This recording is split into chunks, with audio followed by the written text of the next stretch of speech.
एक समय की बात है, किसी गांव में एक साधु बाबा रहा करते थे। पूरे गांव में वह अकेले साधु थे, जिन्हें पूरे गांव से कुछ न कुछ दान में मिलता रहता था।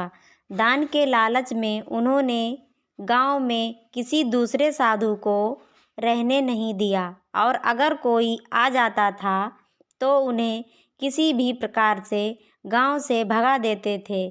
इस प्रकार उनके पास बहुत सारा धन इकट्ठा हो गया था। वहीं एक ठग की नज़र कई दिनों से साधु बाबा के धन पर थी। वह किसी भी प्रकार से उस धन को हड़पना चाहता था। उसने योजना बनाई और एक विद्यार्थी का रूप बनाकर साधु के पास पहुंच गया। उसने साधु से अपना शिष्य बनाने का आग्रह किया।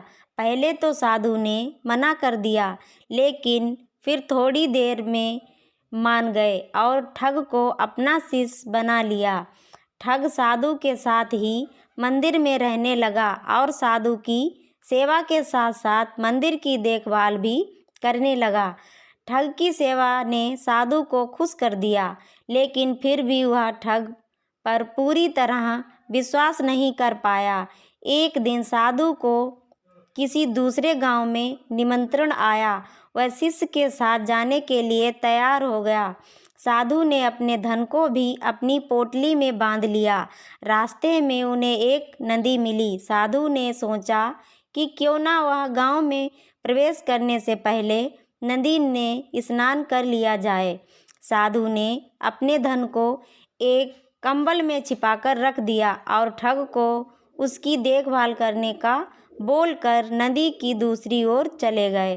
ठग की खुशी का ठिकाना नहीं रहा। उसे इस मौके की तलाश थी, वो मिल गया। जैसे ही साधु ने नदी में डुबकी लगाई, ठग सारा सामान लेकर भाग खड़ा हुआ। जैसे ही साधु वापस आए, उसने ना तो शिष्य मिला और ना ही अपना सामान। साधु ने ये सब देखकर अपना सिर पकड़ लिया। हमें इस कहानी से यह सीख मिलती है कि कभी भी लालच नहीं करना चाहिए और ना ही किसी की चिकनी चुपड़ी बातों पर विश्वास करना चाहिए। यदि मेरी कहानी आपको पसंद आए तो मेरे चैनल को सब्सक्राइब ज़रूर कीजिए।